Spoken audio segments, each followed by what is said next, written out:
Bien, nous reprenons.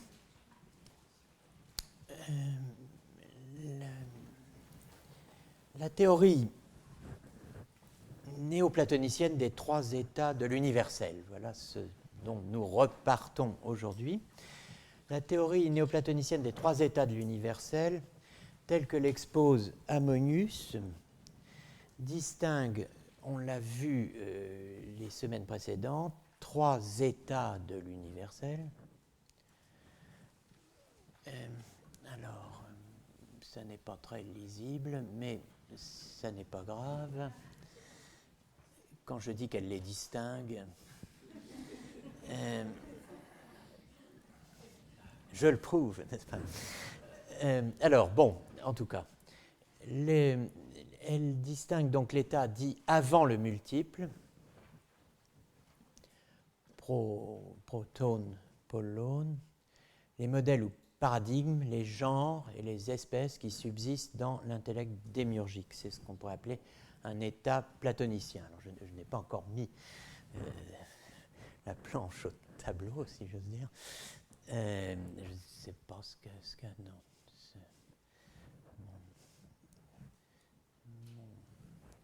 non. Donc un état platonicien, l'universel antérieur au multiple, avant le multiple, protone, polone.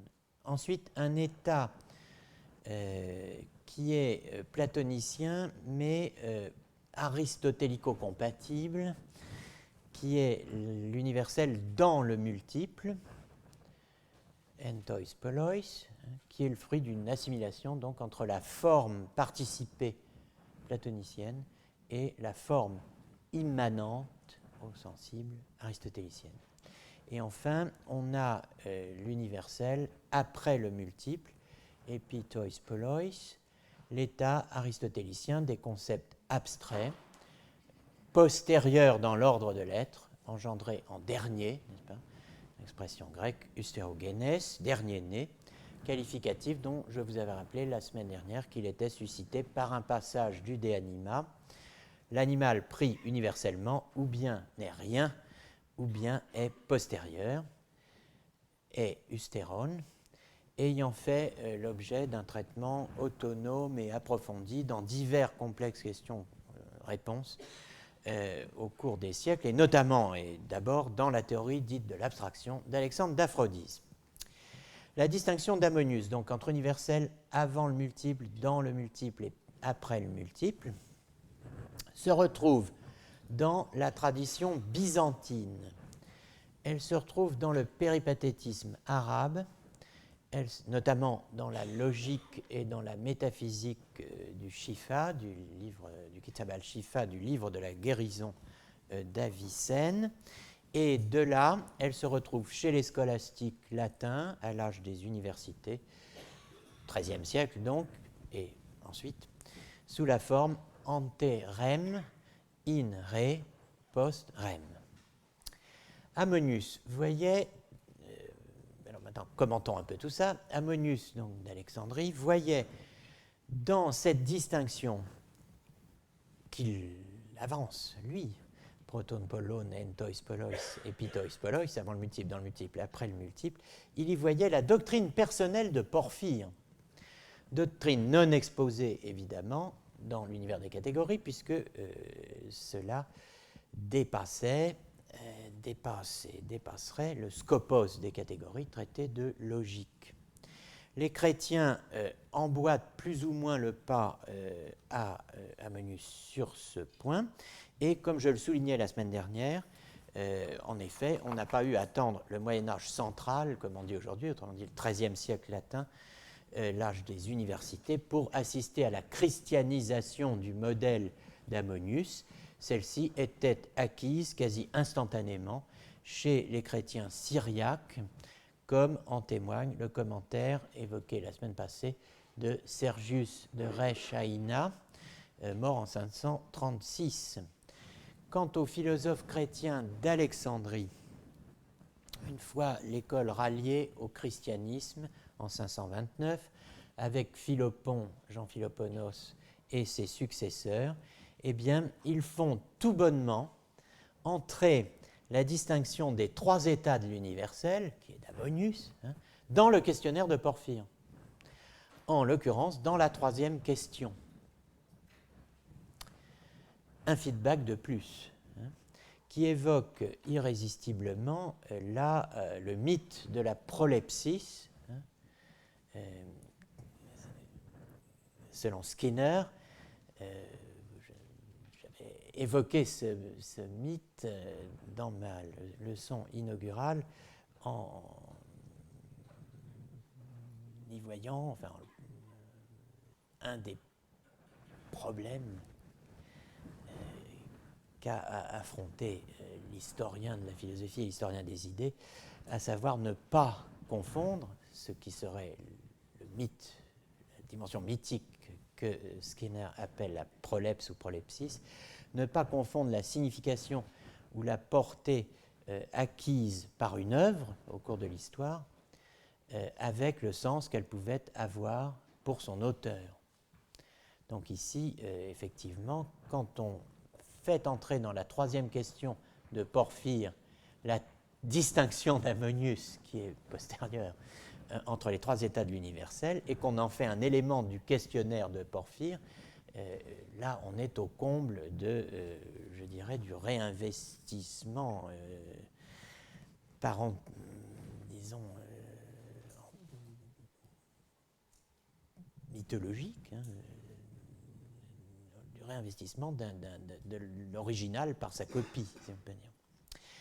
Essayons de montrer ça. La troisième question de Porphyre, et on peut revenir maintenant au tableau, la troisième question de Porphyre demandait si les genres et les espèces, alors une fois qu'on avait répondu évidemment à la première question, sont-ils existants, et à la deuxième, sont-ils corporels ou incorporels, alors, on a répondu oui, ils existent, deux, ce sont des incorporels, arrive la troisième question, sont-ils ces incorporels séparés ou dans les sensibles et existants et ou subsistants, on ne sait pas encore trop comment on doit traduire, en rapport avec eux.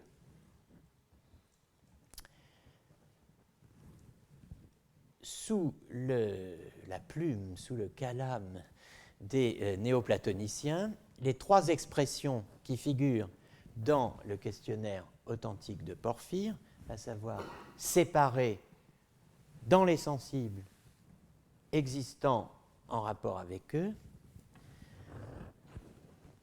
les trois expressions qui figurent dans le questionnaire de Porphyre sont autant de points d'accrochage pour introduire dans le questionnaire la distinction d'Ammonius, à laquelle évidemment la réponse ne peut être que symphonique, il faut s'accorder, il faut dire oui, oui, oui,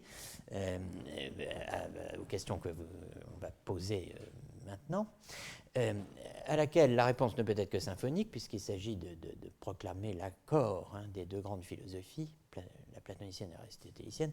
Les trois pistes ouvertes, considérer chacune de ces expressions comme un point d'accrochage, c'est évidemment destiné, les trois pistes ne sont ouvertes, évidemment, que pour être suivies, et suivies jusqu'au bout. Alors, sont-ils séparés, demandait Porphyre, chorista, ça devient, sont-ils antérieurs aux multiples? Entois aistetois, disait Porphyre, sont-ils dans les sensibles? Ça devient, sont-ils dans le multiple? Et puis, évidemment, peritota ufestota, existant ou subsistant en rapport avec eux, avec ceux dont on est sensible, eh bien, ça devient, sont-ils epi tois polois, sont-ils après le multiple? Alors, c'est ce genre de reformulation du questionnaire original dans un questionnaire qui est directement emprunté à la théorie ammonienne des trois états de l'universel, on met dans Porphyre ce qui n'y est pas, eh bien, c'est attesté dans beaucoup de textes. Un exemple, le célèbre David l'Invincible, ou David l'Arménien, élève d'Olympiodore. Alors je dis le célèbre, il peut être célèbre, effectivement, puisqu'ils s'y sont mis à 6 ou 7 pour être David. C'est pas David et Goliath, là, c'est David l'invincible. Enfin, les arménologues et les spécialistes de la philosophie, de la théologie arménienne, comptent 6 voire 7 David arménophones, recensés entre le 6e et le 8e siècle. Donc ça fait beaucoup de David, ce qui fait que parfois quand vous lisez des choses, vous voyez pseudo-David, qui est un pseudo-Élias, enfin bon, c'est assez terrifiant. Heureusement, le nôtre, si je puis dire, c'est David qui est censé avoir été au VIe siècle l'élève d'Olympiodore à Alexandrie et qui attribue clairement à Porphyre, la distinction tripartite. Et c'est facile, n'est-ce pas? Ça consiste à dire, à travers ceci, il entendait cela. Bon, on l'entend pour lui, mais bon. À travers l'expression séparée, il a entendu ce qui est antérieur à la multiplicité. En effet, ces réalités sont qualifiées de séparées, car elles ne se trouvent pas dans la matière. À travers l'expression dans les réalités sensibles, il a désigné ce qui est dans la multiplicité. En effet, les réalités qui se trouvent dans la matière sont sensibles. Enfin, à travers l'expression ce qui existe en rapport avec ces réalités, il a entendu ce qui est postérieur à la multiplicité.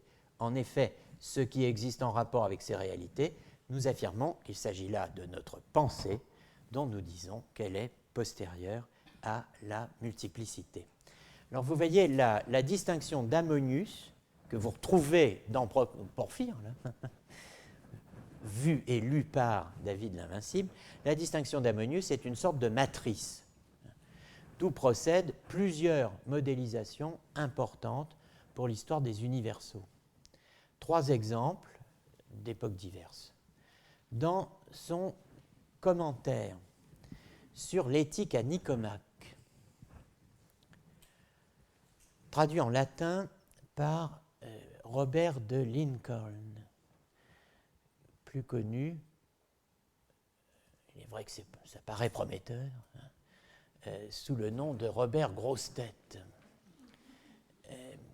Robert de Lincoln, donc, traducteur du commentaire sur l'éthique à Nicomaque du philosophe dont je vais parler maintenant, mais aussi de l'éthique à Nicomaque, en 1248, c'est traduit en latin en 1248, et bien dans ce commentaire sur l'éthique à Nicomaque, le byzantin, donc il s'agit d'un byzantin, Eustrate de Nicée, donc qui est mort vers 1120-1130, expose la distinction. Et alors vous imaginez ce qui arrive à ces malheureux latins quand ils tombent sur des textes traduits tout à coup en 1248, où littéralement ils prennent sur j'allais dire la figure, c'est un peu familier, mais un nombre de distinctions, de thèses, etc., dont ils ne peuvent pas avoir l'idée très nette et très claire, puisque une partie de ce qui se trouve là en sous-main n'est pas traduit, ne sera pas traduit. Et donc, vous voyez, on est un peu à l'aveugle, là. Alors, là, le byzantin Eustrate de Nicée, lui, il a accès à tous les textes grecs, en grec, il parle grec. Il expose la distinction en combinant théorie des universaux et théorie des tout et parties, à savoir ce qu'on appelle aujourd'hui la méréologie, la théorie des tout et des parties. Il articule donc universaux et tout à travers le double prisme de Proclus et de ses éléments de théologie qui ne sont pas traduits à l'époque, ils le seront 20 ans après, et de la théorie d'Alexandre d'Aphrodise sur les tout homéomères et les tout anoméomères, telle qu'elle est exposée par exemple dans le problème 28. Bon, vous êtes là, vous avez tout à coup le commentaire de Strate de Nicée et bon, c'était simple, on disait il y a l'universel avant le multiple, dans le multiple, in re, post rem, et puis tout à coup vous lisez cela.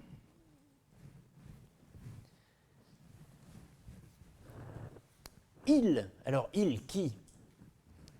Les platoniciens, les philosophes platoniciens. Alors les philosophes platoniciens, c'est évidemment ceux que nous appelons, nous, les néo-platoniciens du VIe siècle, et d'avant, que Eustrate, lui, qui vit quelques siècles après, hein, et qui d'une certaine façon est aussi loin d'eux que nous de Kant, résume de la manière suivante. Ils disent que le tout se dit de trois manières. Donc vous voyez, ça commence par une théorie des tout. Il y a trois significations de tout. Le tout se dit de trois manières. Avant les parties, à partir des parties, dans les parties. Sont dit être un tout antérieur aux parties. Les formes existant de manière absolument simple et immatérielle, car chacune d'elles subsiste avant les multiples. Vous voyez, s'articuler une théorie des tout avec une théorie des universaux. Pour qualifier la même entité, les formes platoniciennes, autrement dit les idées. Les idées peuvent être appelées des tout antérieurs aux parties, comme elles peuvent être aussi bien dites des universels avant le multiple, antérieurs au multiple. Sont dites être un tout constitué de parties, les réalités composées et divisées en plusieurs parties. Alors, ça n'est évidemment pas le cas des formes platoniciennes, puisqu'on a dit qu'elles étaient absolument simples et immatérielles. Alors, ça va être autre chose. Sont dites être un tout constitué de parties, les réalités composées et divisées en plusieurs parties. Ça se complique. Effectivement, elles sont homéomères, ces réalités composées de plusieurs parties, ou pas, c'est-à-dire anhoméomères. Être homéomère, c'est être constitué de parties semblables, homéomères. Parties mères, homéo, semblables, identiques. Par exemple, une pierre, vous cassez des cailloux, occupation plutôt punitive, mais enfin bon, vous obtenez des cailloux plus petits. La pierre se divise en pierres. Le tout existant en chaque partie en laquelle il est divisible. C'est ça qu'il faut bien saisir. Vous cassez un caillou en deux morceaux de caillou. Eh bien, le tout qu'est caillou est intégralement là dans les deux parties. Si on dit, mais qu'est-ce que c'est que ça? Je veux dire, c'est du caillou. Couper du caillou, ça donne du caillou. Le tout existe en chaque partie, en laquelle il est divisible. Mais il existe comme tout. Bon, alors, chacune de ces parties de cailloux, qu'on appelle du caillou, des cailloux, reçoit et le nom et la notion du tout. C'est peut-être plus simple avec pierre, mais c'est quoi ça? C'était une pierre, on la casse en deux. C'est quoi ces deux morceaux? C'est de la pierre. Non, définition. Donc, pierre est bien là, dans les deux. Alors, il y a aussi les tout anhoméomères, qui sont constitués de parties dissemblables. Exemple, moi, vous, l'homme, l'humain, constitué de mains, de pieds et d'une tête, car aucune des parties de l'homme n'est semblable au tout, puisqu'aucune ne reçoit le nom et la notion du tout. Je ne peux pas dire que... il y aurait des choses extraordinaires à dire là-dessus, mais enfin bon, c'est suffisamment clair pour que je ne m'étende pas. Sont dits dans les parties, en revanche, les intelligibles, qui sont dits de plusieurs et postérieurs dans l'ordre de la génération. Donc vous voyez, cette théorie qui est introduite en latin sous le titre de théorie de universali et toto, dit la traduction latine d'Eustrate de Nicée. Cette théorie de universali et toto, formulée Circa Platonem au sujet de Platon, et qui reprend les thèses des platonici, eh bien, distingue trois sortes de tout et pose l'équivalence, par exemple, de l'universel in partibus, dans les parties, et de l'intelligible logique prédiqué de plusieurs, selon la formule d'Aristote et de Porphyre, et postérieure dans l'ordre de l'être. C'est intéressant de noter ça, l'équivalence de l'universel in partibus, dans les parties, et de l'universel dit postérieur dans l'ordre de la génération. J'y reviendrai, mais aujourd'hui, je voulais juste vous montrer l'articulation de deux schémas. Maintenant, Avicenne. Avicenne reprend la matrice ammonienne, le modèle d'Ammonius. La logique d'Avicenne, elle est traduite en latin dans la seconde moitié du XIIe siècle, et si vous voulez la lire, eh bien, vous voyez, c'est simple. Venise, 1508. Ça prouve qu'on bosse fort, qu'on travaille beaucoup, parce qu'on attend toujours quand même une édition. Bon, bref. Alors, la logique d'Avicenne traduite en latin dans la seconde moitié du XIIe siècle, Logica. Bon, Avicenne présente cette distinction en opposant, enfin en distinguant, excusez-moi, et opposant d'une certaine façon, les universaux, alors c'est la traduction latine, ante multiplicitatem, ou, dit-il, dans le latin de son traducteur, intellectualia. Les intellectualia sont les universaux, alors qu'il ne faut pas traduire par intellectuel, n'est-ce pas? Mais bon, en fait, là aussi, il y aurait tellement de choses à dire sur le rapport entre intellectuel et intelligible dans la théorie ancienne de l'intelligible. Puisque l'intelligible en acte, c'est toujours de l'intelligent en acte, si vous êtes aristotélicien. Et donc, bon, mais laissons tomber. Ici, les intellectualia, c'est les intelligibles, entendez les formes séparées, les êtres de la théologie. Alors que in multiplicitate, c'est les naturalia, donc les universaux physiques, si vous voulez, et postquam fuerint in multiplicitatem, après qu'ils ont été dans la multiplicité. C'est-à-dire qu'on a l'idée véritablement d'un trajet de l'universel qui descend. N'oubliez pas que Avicenne est un philosophe émanatiste. Donc il y a une émanation, et ce qui dit sortie dit en retour d'une certaine façon, et effectivement ce qui s'est pluralisé, ce qui s'est multiplié dans ce bas monde, va recouvrer une forme d'unité dans la pensée humaine. Il y a une restauration de l'un perdu dans le multiple sur un mode mineur, parce que jamais, effectivement, peut-on y penser, le type d'unité recouvrée dans la pensée humaine ne sera à la hauteur de l'unité préexistante dans les paradigmes dits intellectualia. Bon, tout ça, regardez de plus près évidemment. Albert le Grand, enfin, troisième exemple, impose aux scolastiques cette distinction sous la forme que maintenant tout le monde connaît, anterem, avant la chose, in re, dans la chose, post rem, après la chose, indéfiniment reprise depuis lors. Les avantages du modèle d'Ammonius expliquent la fortune de cette matrice, avant le multiple, dans le multiple, après le multiple. Mais cette fortune est paradoxale quand même.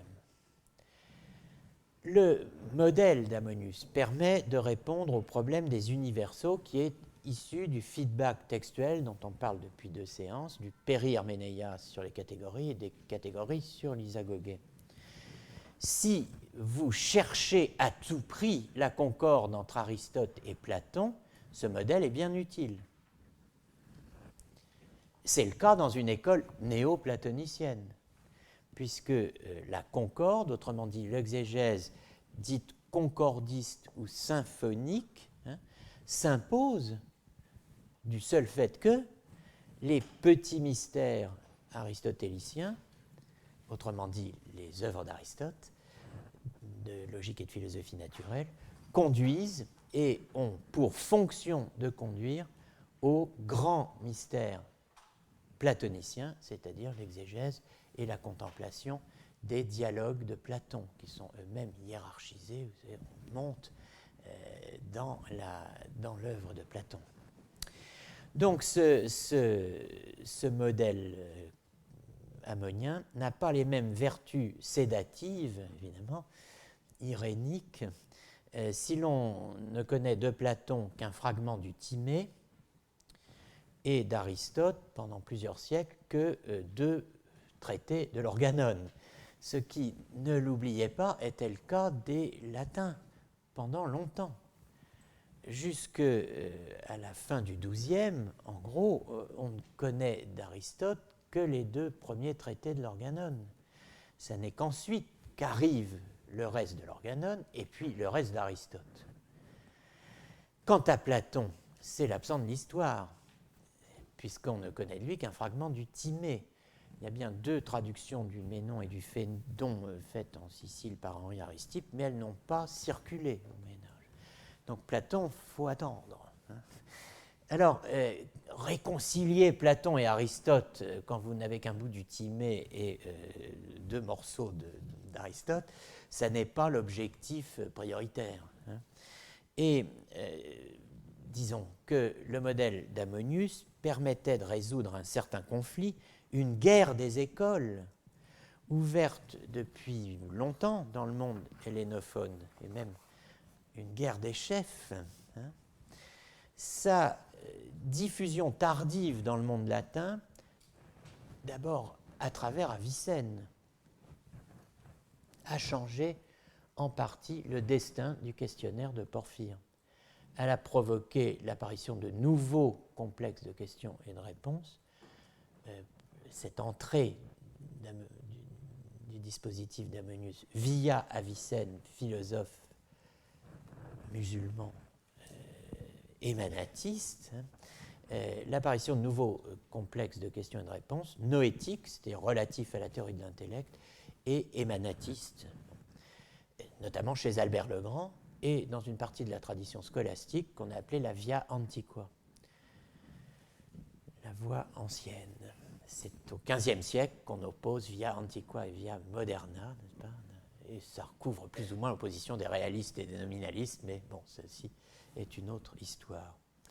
Le recouvrement du questionnaire porphyrien par le problème des universaux avec son appareil conceptuel hérité du Périherménéas, autrement dit le triangle mot-concept-chose sous ses formes successives, ce recouvrement n'a pas produit d'effet uniforme ou stérilisant, ni pour le problème lui-même, ni pour le questionnaire. Je veux dire par là que les complexes de questions et de réponses se sont multipliés, véritablement, il y a une explosion, au-delà du stock de questions accumulées par le concordisme néo-platonicien. Pendant des siècles, on a voulu lire Porphyre pour en faire un puissant instrument de synthèse entre Platon et Aristote, mais à dire vrai, chaque question du questionnaire pouvait, on vient de le voir avec la troisième question, fonctionner comme une espèce de centre attracteur. On pouvait en redonner une lecture, et on n'a pas manqué de le faire, une lecture nouvelle, à des degrés divers, sous des formes diverses et à des périodes diverses. Les Byzantins ont mis beaucoup l'accent sur la troisième question, puisque vous voyez, on pouvait trouver les trois états de l'universel dans le texte de Porphyre.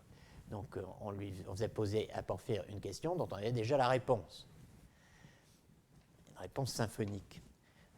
Dans cette troisième question, on retrouvait toute la philosophie, d'une certaine manière. La théologie, la physique et la logique. On retrouvait l'Odyssée, si on peut dire, de l'intelligible. Les latins, durant un bon bout de temps, ont mis, eux, plutôt l'accent sur la première question.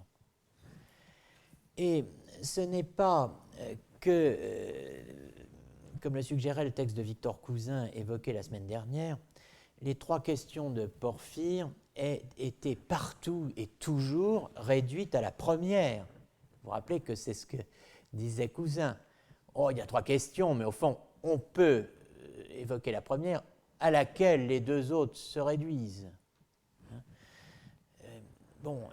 Ça n'est pas donc... les 3 questions de Porphyre étaient partout et toujours réduites à la première pour orchestrer le débat Aristote-Platon, élevé au rang d'archi-problème unique de la philosophie. Non, et je dirais, c'est intéressant pour nous, puisque l'archéologie doit nous permettre de voir comment reviennent dans le jeu des thèses qui en paraissaient non seulement totalement absentes, mais également absolument indisponibles. Eh bien, l'intérêt porté à la première question a été au contraire l'occasion de réintroduire dans le jeu le tiers manquant, jusqu'ici, dans mon récit, le 3e parti philosophique, contre lequel les néoplatoniciens, comme David l'Invincible et d'autres, avaient mobilisé leur exégèse concordiste Aristote-Platon. Et quel est ce 3e parti ? Vous l'imaginez assez facilement, c'est les stoïciens. Le retour du stoïcisme dans la partie s'est déroulé grâce à l'investissement de la première question de Porphyre, par un élément essentiel, et je serais tenté de dire par le personnage théorique principal du premier chapitre du Péri-Herménéas. L'élément essentiel, qu'est-ce qui fait ce bruit ? L'élément essentiel est la théorie stoïcienne de la fiction, et le personnage principal, c'est le Bouxer d'Aristote.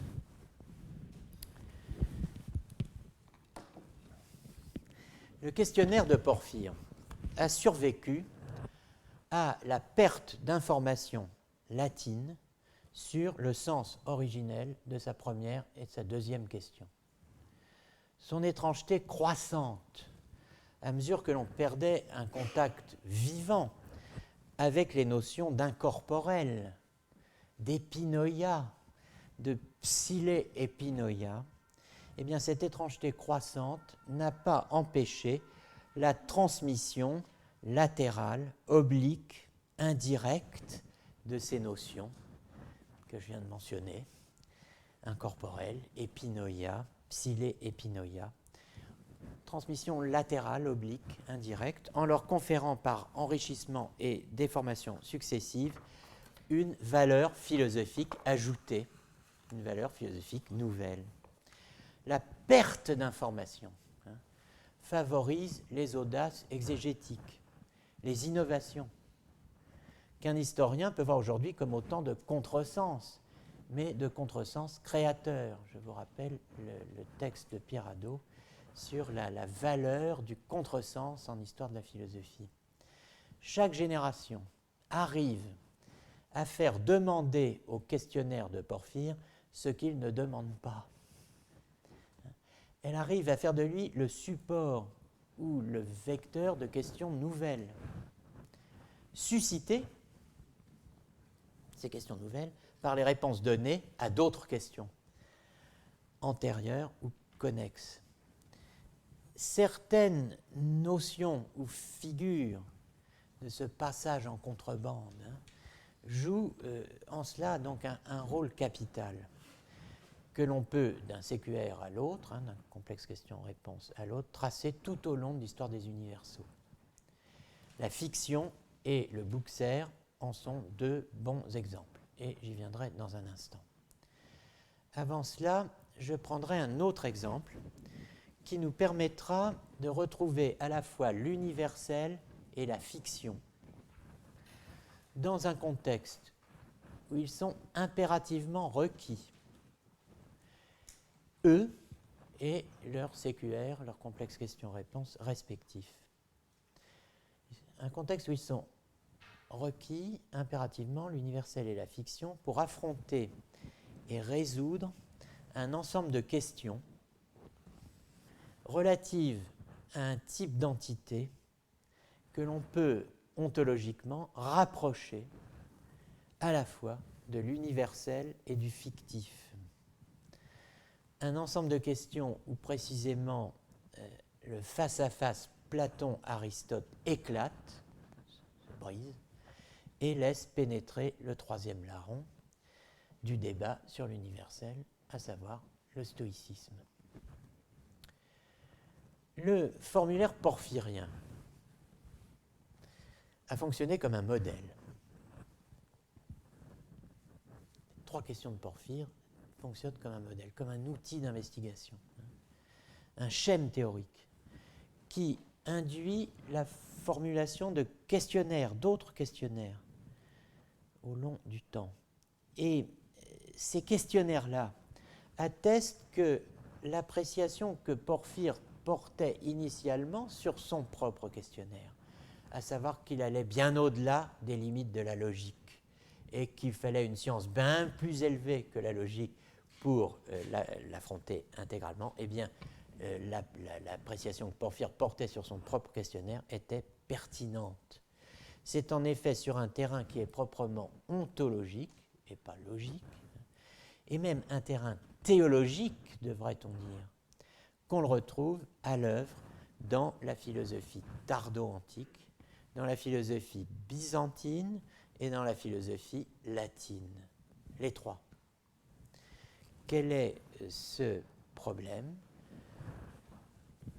Celui de l'existence du mal, qui a été évoqué dans un cours précédent avec la doctrine augustinienne. Vous vous rappelez peut-être, j'avais évoqué la doctrine augustinienne anti-manichéenne du péché, qui ne pouvait pas laisser subsister en face à face comme deux chiens de faïence tragiques, n'est-ce pas, le principe suprême du bien et le principe suprême du mal, le bien absolu et le mal absolu.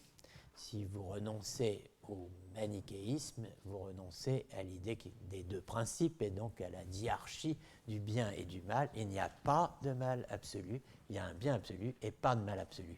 On avait donc évoqué la doctrine augustinienne du péché, anti-manichéenne du péché, comme aversio, le fait de se détourner de Dieu et de tomber dans un minus esse, dans un être moindre, un moindre être à mesure qu'on se détournait avec obstination du principe de toute chose, et on avait pu qualifier le péché comme une chute vers le néant, lequel néant est, ce n'est pas du Georges Bataille, lequel néant est l'autre nom de l'impossible, d'une certaine manière. L'impossible néant. Je vous avais dit, on ne touche pas le fond du mal. On ne touche pas le fond du bien, n'est-ce pas? Mais on verra quel sens on peut donner à ces expressions, probablement à la rentrée maintenant, mais enfin à la rentrée de mai. Peu importe. Avec le problème du mal, avec les complexes questions-réponses du mal, je préfère dire les séquères du mal que le problème du mal. Les séquères du mal. Nous retrouvons une dimension capitale de l'archéologie du sujet, qui nous entraîne bien au-delà des clivages disciplinaires, bien au-delà de la logique, fermée sur elle-même, au fondement même où s'articulent ontologie et théologie, métaphysique et anthropologie, au point d'articulation de ces quatre, rien de moins, ontologie, théologie, ontothéologie, métaphysique et anthropologie. Deux couples, ontologie et théologie, métaphysique et anthropologie, deux couples dont les aventures forment la trame de l'histoire de la philosophie du Moyen-Âge à la modernité. Nous y rencontrons, en tout cas dans ces séquères du mal, ces complexes questions-réponses relatifs au mal, les notions, je dirais même le système de notions, de principes, de distinctions, sur l'oubli desquels reposent en partie les comptes rendus et les interprétations modernes de l'histoire du sujet et de la subjectivité. Il y a c'est l'oubli de ces notions qui alimente une certaine historiographie. Cet oubli est pour moi aussi important, en tout cas archéologiquement, et pour l'archéologie du sujet assurément, que l'oubli de l'être et de la question de l'être pour Heidegger. Ce système de notions est celui de la subsistance, hypostasis, et de l'existence, hyparkein. Subsistance, existence. Hypostasis, hyparxis ou hyparkein. Si on prend les verbes, en prenant les substantifs, hypostasis, hyparxis, subsistance, existence, hyparxis, et les verbes hyparkein, hyphistanai, pour les exister et avoir hypostase ou être en hypostase. On va revenir sur ces termes, rassurez-vous, et tout de suite.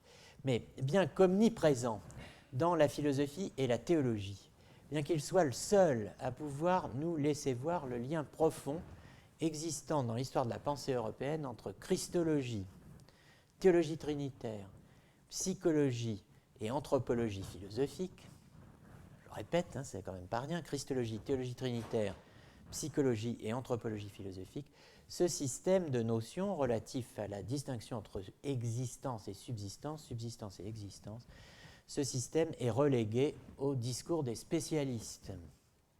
Il est éplé dans ses constituants, étudiés séparément. Vous trouvez des articles sur l'hyparxie, sur la notion d'hypostase, sans être jamais considéré comme une... pas assez en tout cas, comme une structure et jamais comme un a priori historique, une archive pour le moins énergique, il faut rappeler de l'expression l'énergie de l'archive, car il faut une énergie quasi inépuisable comme celle de ce couple de l'hypostase et de l'existence, de l'exister et de l'être en hypostase ou de l'avoir hypostase. Il faut une énergie quasi inépuisable pour alimenter tant de siècles de travail et d'argumentation. Donc la reprise, la transposition du questionnaire de Porphyre, les 3 questions de Porphyre, sa transposition de l'universel, genre, espèce, au mal, elle est attestée dans un ouvrage grec de Proclus. Alors, vous voyez, là commence l'enquête, non pas policière, mais archéologique. Un ouvrage grec de Proclus, dont l'original est perdu, qui ne nous est parvenu que par une traduction latine de Guillaume de Merbecque à la fin du XIIIe siècle. On a le texte latin de ce texte de Proclus, dont on n'a plus l'original grec. Et ce texte de Proclus nous est arrivé aussi par un abrégé grec rédigé 2 siècles avant la traduction latine, vers 1140 donc, enfin, à peu près 2 siècles. Bon, la traduction latine est de 1280, je ne suis pas très fort en arithmétique, et le texte, l'abrégé grec, est de 1140. Bon, compter mentalement, en tout cas, donc rédigé vers 1140, donc par Isaac Comnène, le Sébastocrator, sous le titre de Perites ton kakon hypostaseos. Alors, le document dont je vous parle, traduit en latin par Guillaume de Merbecque sous le titre de De subsistentia malorum. Oh, excusez-moi, il faut encore que je mette un mot de passe, mon Dieu. J'ai l'impression d'être un agent secret ou un sujet secret, sujet-agent secret. Ce document donc a un intérêt considérable, y compris, si j'ose dire, pédagogiquement, car il annonce pour nous ici et maintenant un phénomène auquel nous serons confrontés de manière croissante à mesure que nous avancerons, car nous avancerons dans notre travail, l'extraordinaire diffusion du lexique ontologique que j'appellerais omnivore de l'hypostase et de l'hypostasier. Omnivore parce qu'il s'assimile un nombre étonnant de complexes questions-réponses sur la durée longue et qu'il articule une double distinction plus familière aux spécialistes de patristique grecque et aux historiens de la théologie, là encore sur la durée longue, qu'aux philosophes et aux historiens de la philosophie, ce qui est bien dommage. Une distinction entre, d'une part, ceux qui ont une hypostase et ceux qui n'en ont pas, et d'autre part, ceux qui ont une hypostase à eux et ceux qui n'ont d'existence que dépendante, comme on traduit parfois. Ceux qui ont une hypostase et ceux qui n'en ont pas, ceux qui n'ont pas d'hypostase, on les appelle les anupostata. Sans hypostase, ceux qui n'ont pas d'hypostase. Bon.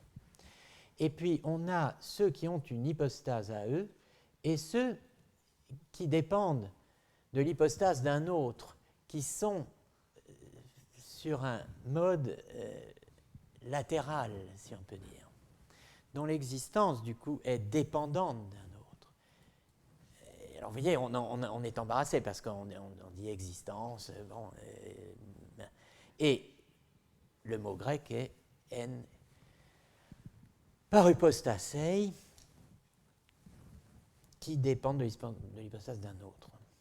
Alors, ce qui est en question ici, c'est une des notions qui vont jouer un rôle très important dans la déconstruction de la déconstruction que j'ai annoncée dans ma leçon inaugurale comme la visée lointaine de mon enseignement. Cette notion, c'est la parupostasis, la parhypostase. Terme, semble-t-il, introduit par Porphyre et appliqué, semble-t-il, pour la première fois au mâle par un élève de Porphyre, Jamblique, né à Kenechrin en Syrie, un Syrien, mort en 325, Jamblique, un siècle environ donc avant la naissance de Proclus, Proclus qui est né à Constantinople en 412 et mort en 485 à Athènes. Si l'on en croit Simplicius, c'est Jamblique qui a introduit la parupostasis dans la question, le traitement de la question du mal. Vous trouvez cela dans le commentaire très important de Simplicius sur les catégories d'Aristote, dont il existe une traduction anglaise. Jamblique a mis en place de nombreuses et excellentes raisons de considérer, à propos du mal, qu'il consistait dans une parypostase. Alors la traduction anglaise dependent subsistence. Vous voyez.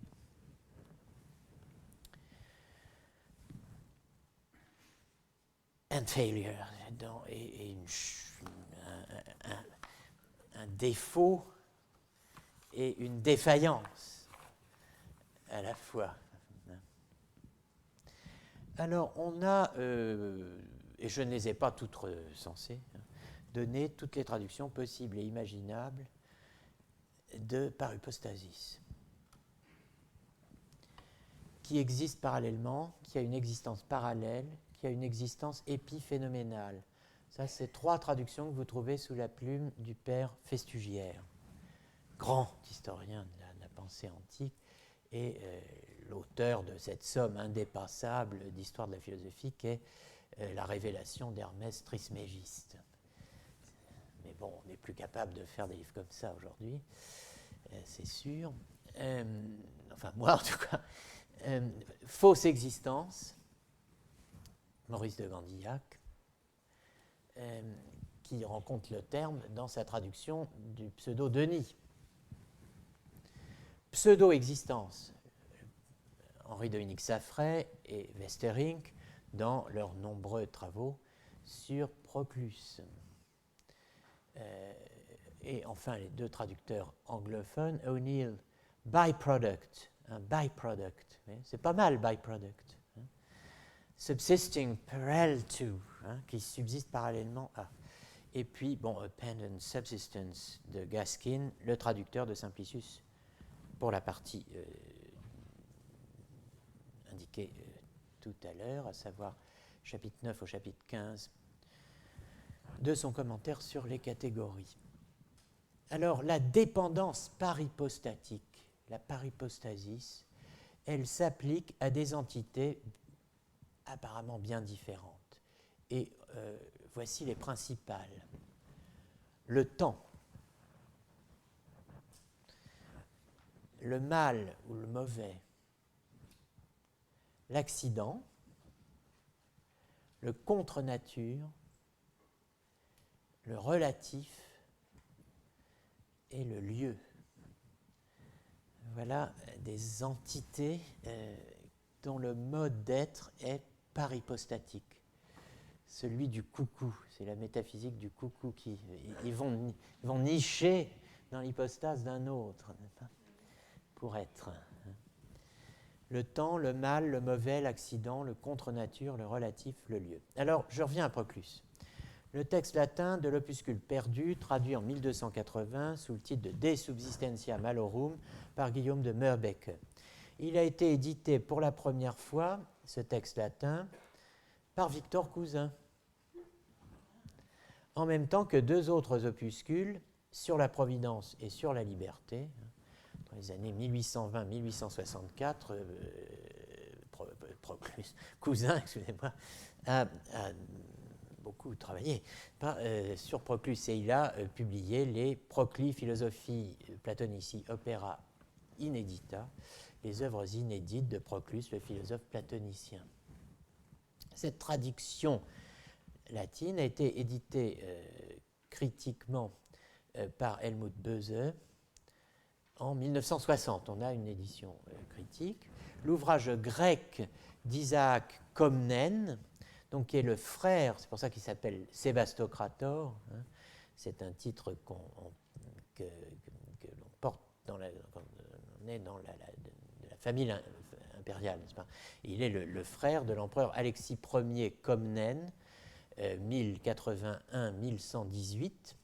Donc Isaac Comnène, le Sébastocrator, est une adaptation, ici ou là christianisée, donc de l'ouvrage de Proclus, dont le chapitre 4 des noms divins dépend plus ou moins massivement. Je veux dire que les noms divins du pseudo-Denis dépendent de Proclus, n'est-ce pas ?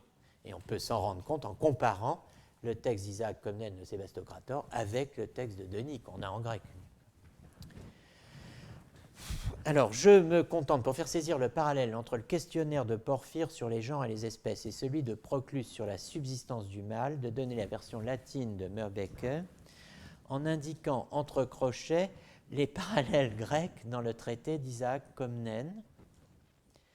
La réponse fondamentale au questionnaire, vers laquelle tout converge, étant que le mal n'a pas d'hypostase, ou plutôt qu'il n'a pas d'hypostase propre, mais qu'il est le parasite du bien.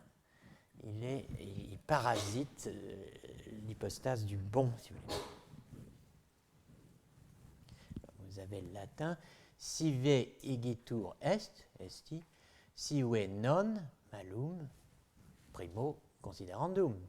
Et si est kai ei esti, utrum in intellectualibus, alors en grec entois noetois, qui correspond chez Porphyre à en monais psilais epinoiais.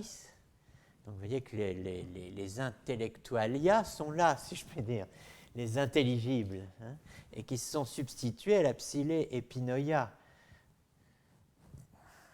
Utrum in intellectualibus est aut non, et si est in sensibilibus, et s'il est dans les sensibles, entois aist etois, utrum secundum causam principalem consistit, ufesteken, aut non, et si non, utrum substantiam aliquam, alors le grec c'est ousia, ousian, ipsi dandum, est-ce qu'il faut lui donner une certaine ousia, aut penitus in substantiale ipsius esse ponendum, ou bien est-ce qu'il est in substantiale, anousion en grec.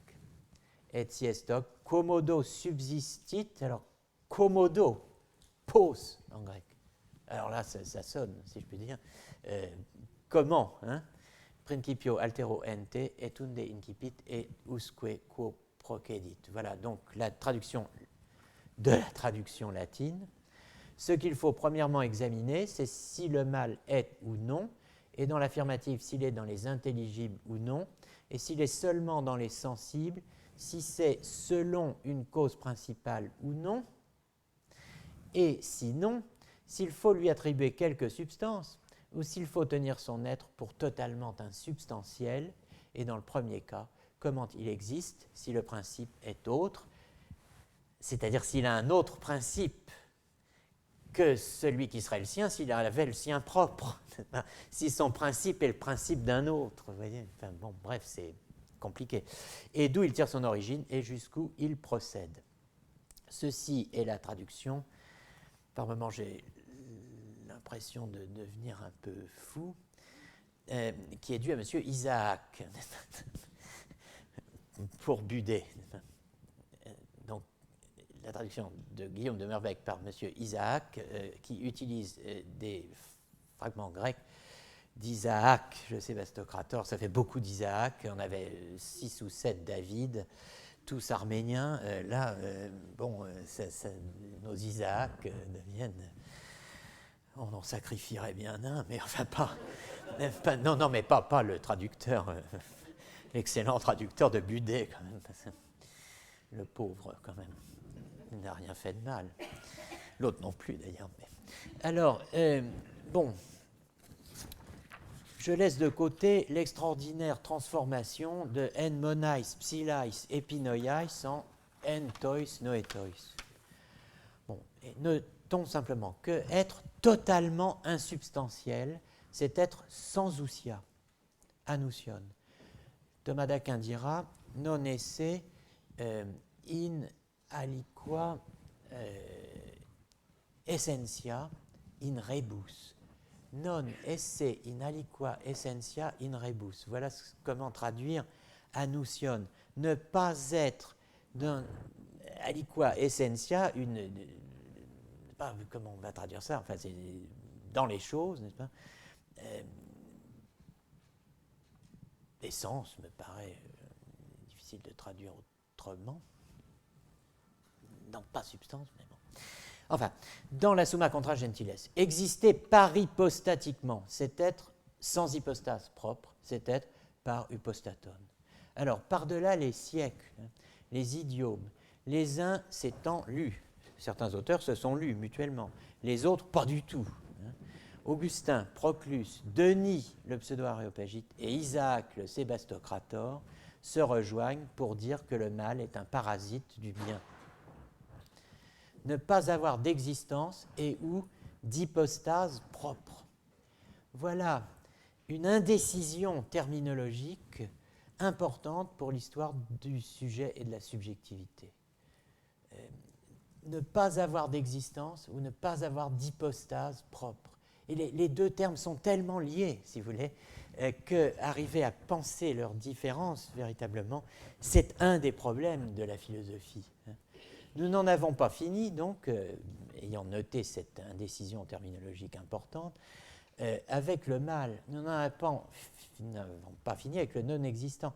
Nous n'en avons pas fini, il ne suffit pas de dire ce que je viens de dire, avec le paripostatique. Nous n'en avons pas fini avec le parallèle entre la question des universaux et celle du mal, ni avec le parallèle entre la question du statut des universaux et celle du statut des fictions, tel que le Bouxer, le Traguet-la-Fosse évoqué la semaine passée.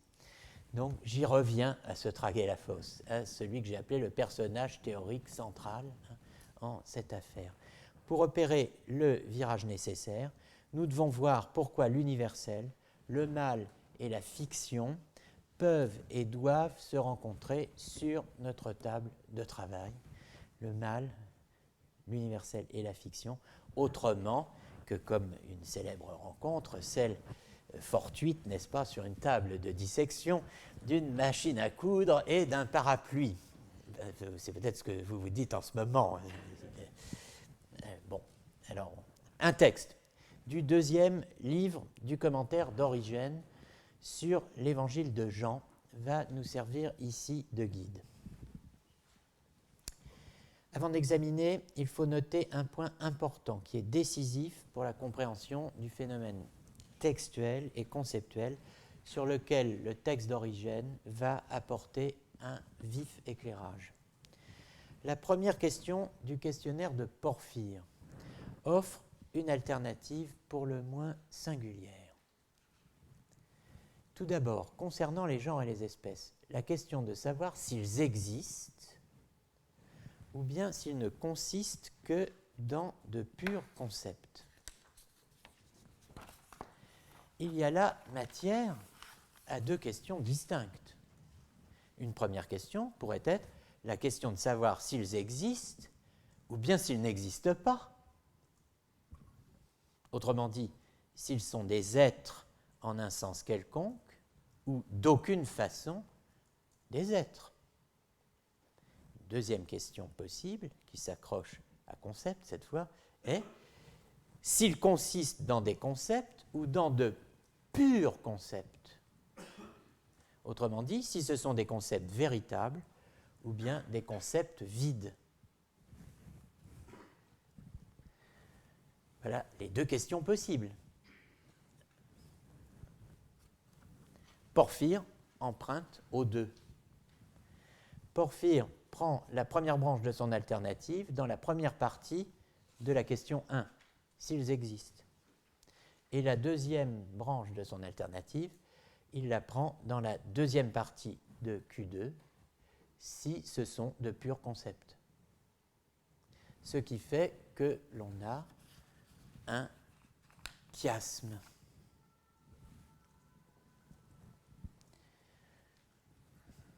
Première partie de Q1, deuxième partie de Q2. Concernant les genres et les espèces, la question de savoir s'ils existent égale partie 1 de Q1 ou ne sont que de purs concepts égale partie 2 de Q2. Autrement dit, des êtres véritables ou des concepts vides. Des êtres véritables ou des concepts vides. Alors, de façon assez étonnante, en suivant le report du triangle d'Aristote sur le scopos de l'Isagogé, on s'attendrait à les universaux sont-ils des choses ou des concepts? Eh bien, non. Ce qui est en question ici, ce ne sont pas les choses et les concepts, mais les vraies choses, les êtres, les vrais êtres, et les faux concepts, les concepts vides. Donc, le trio mot, concept, chose est présent ici, mais sous la forme du duo concept-chose. Le duo concept-chose, pas à l'état neutre. Ce qui est opposé, ce ne sont pas les choses et les concepts. Disons l'idée platonicienne au concept aristotélicien abstrait. Ce qui est opposé ici, c'est les vraies choses, les vrais êtres, et les faux concepts, les concepts vides. Donc il y a une sorte de chiasme ici, qui est justifié par le fait évidemment qu'un vrai concept est le concept d'une vraie chose. Mais on peut aussi y voir une inconsistance. Par cette inconsistance réelle ou apparente, Porphyre ouvre en fait la porte à une confrontation avec le stoïcisme, que nous ne percevons pas si nous ignorons tout de l'ontologie stoïcienne, que les médiévaux latins n'ont eux-mêmes que très inégalement perçu, selon leur niveau, assurément variable, leur niveau d'information, assurément variable, les sources qui leur étaient accessibles et les corpus qui étaient disponibles en latin. La même remarque vaudrait évidemment pour la deuxième question concernant les incorporels. Si vous n'avez lu ni les stoïciens, ni leur adversaire aristotélicien, Alexandre d'Aphrodise, vous n'avez pas une idée exacte de l'affrontement subtil, malin, que Porphyre construit en sous-main.